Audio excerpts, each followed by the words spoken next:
കേന്ദ്ര സഹമന്ത്രി സുരേഷ് ഗോപി ക്രിസ്മസ് ദിനത്തിൽ സംഘടിപ്പിക്കുന്ന പരിപാടികൾക്കെതിരെ ബിജെപിയിൽ തന്നെ അതൃപ്തി ശക്തം. ഇരിങ്ങാലക്കുടയിലും തൃശ്ശൂരിലുമായി നടക്കുന്ന പരിപാടികൾക്കെതിരെയാണ് ഒരു വിഭാഗം കടുത്ത വിമർശനം നടത്തുന്നത്. ഇരിങ്ങാലക്കുടയിൽ പാർട്ടി നേതൃയോഗവും തൃശ്ശൂരിൽ തെരഞ്ഞെടുപ്പിൽ വിജയിച്ച ജനപ്രതിനിധികളെ ആദരിക്കലുമാണ് നടക്കുന്നത്. ക്രിസ്മസ് ദിനം ഒഴിവാക്കി മറ്റൊരു ദിവസം പരിപാടി നടത്താൻ ജില്ലാ നേതാക്കൾ അറിയിച്ചിട്ടും കേന്ദ്ര സഹമന്ത്രി വഴങ്ങിയില്ല എന്നാണ് പുതിയ വിമർശനം. സാരംഗ് വിവരങ്ങളുമായി ചേരുകയാണ്. സാരംഗ്, ക്രിസ്മസ് ആഘോഷങ്ങൾക്കെതിരെ സംഘപരിവാറിൻ്റെ RSSന്റെ കൃത്യമായൊരു തിട്ടൂരം പ്രതിഫലിക്കുകയാണ്. UP-യിൽ ക്രിസ്മസ് ദിനത്തിന് അവധിയില്ല. അടൽജി ജന്മദിനം എന്ന നൃത്തത്തിലാണ് ഡിസംബർ 25 കാണുന്നത്. UP-യെ പോലൊരു വലിയ സംസ്ഥാനത്ത് അടക്കം അത് കേരളത്തിലേക്കും ഇറക്കുമതി ചെയ്യുകയാണ്. അവിടെ സുരേഷ് ഗോപി നടത്തുന്ന പരിപാടിയിൽ പോലും അവർക്ക് അതൃപ്തി. എന്തൊക്കെ വിവരങ്ങൾ?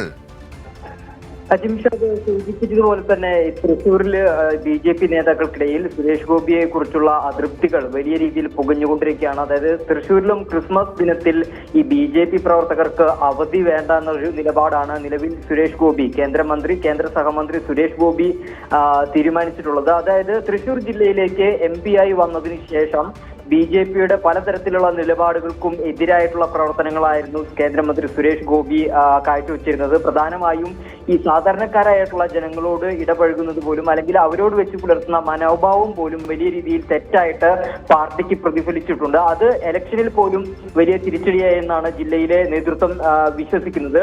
അതിനിടയിലാണ് ഇത്തരത്തിൽ വീണ്ടും ഒരു പ്രശ്നം. അതായത് ഈ ക്രിസ്മസ് ദിനത്തിൽ ഇരിഞ്ഞാലക്കുടയിലും തൃശ്ശൂരിലുമായി 2 പരിപാടികളാണ് കേന്ദ്രമന്ത്രി നിർദ്ദേശിച്ചിട്ടുള്ളത്. ഇരിഞ്ഞാലക്കുടയിൽ പാർട്ടി നേതൃത്വ യോഗവും തൃശ്ശൂരിൽ തെരഞ്ഞെടുപ്പിൽ വിജയിച്ച ജനപ്രതിനിധികളെ ആദരിക്കലുമാണ് സംഘടിപ്പിച്ചിട്ടുള്ളത്. ക്രിസ്മസ് ദിനം മാറ്റി മറ്റൊരു ദിനത്തേക്ക് പരിപാടി സംഘടിപ്പിക്കണമെന്ന് നേതാക്കൾ അറിയിച്ചിട്ട് പോലും യാതൊരു വിധത്തിലും അതിന് വഴങ്ങിയില്ല. കർശനമായിട്ട് ആ പരിപാടി ക്രിസ്മസ് ദിനത്തിൽ തന്നെ സംഘടിപ്പിക്കണമെന്നുള്ള ഒരു വാശി കേന്ദ്രമന്ത്രി പുലർത്തുകയായിരുന്നു. എന്നാലും ഇതിനെതിരെ ഒരു വിഭാഗം നേതാക്കൾക്കിടയിൽ വലിയ അതൃപ്തി പുകയുന്നുണ്ട് എന്നുള്ള കാര്യം തന്നെയാണ്. അതുപോലെ തന്നെ മറ്റൊരു കാര്യം, ന്യൂനപക്ഷ മോർച്ചയുടെ നേതൃത്വത്തിൽ ഇന്നലെ നടത്തിയ ക്രിസ്മസ് ആഘോഷത്തിൽ മുഖ്യാതിഥിയായി തീരുമാനിച്ചിരുന്നത് കേന്ദ്രമന്ത്രി സുരേഷ് ഗോപിയാണ്. അക്കാര്യം അറിയിച്ചിരുന്നിട്ട് പോലും ഇന്നലെ യാതൊരു വിധത്തിലും കേന്ദ്രമന്ത്രി പങ്കെടുത്തില്ല. ഇന്നലെ കണ്ണൂരിൽ തന്നെ തങ്ങി. അതുപോലെ തന്നെ അത്തരത്തിലുള്ള രൂക്ഷമായിട്ടുള്ള വിമർശനങ്ങളാണ് പാർട്ടിക്കുള്ളിൽ നിന്ന് തന്നെ ഈ കേന്ദ്രമന്ത്രി സുരേഷ് ഗോപിക്കെതിരെ ഉയരുന്നത്. ശരി സാരംഗ്.